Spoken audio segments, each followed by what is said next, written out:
অবশেষে বুঝলাম তোমার জীবনে সবচেয়ে ঘৃণিত পাত্র ছিলাম আমি।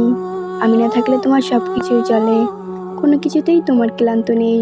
শুধু ক্লান্ত আসে আমার বেলায়। কথা বলতে তোমার যত ক্লান্তি, সব কিছুতেই তুমি মনোযোগী। শুধু আমার বেলায় যত আগ্রহ ফুরিয়ে যায় তোমার। অবহেলায় ফেলে রাখা অপেক্ষাদের, অনাদারে ফেলে রাখা স্মৃতিদের। তুমি তোমার ভালোই বুঝলে, আমার বেলায় উদাসীন। তোমার জীবন অযত্নে পড়ে থাকবে না।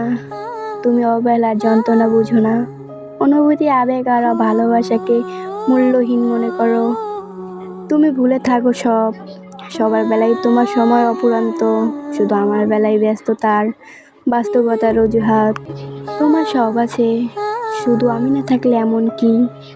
তুমি সহজেই ভুলে যাও সম্পর্ক, মানুষের মূল্য, ভালোবাসার কদর।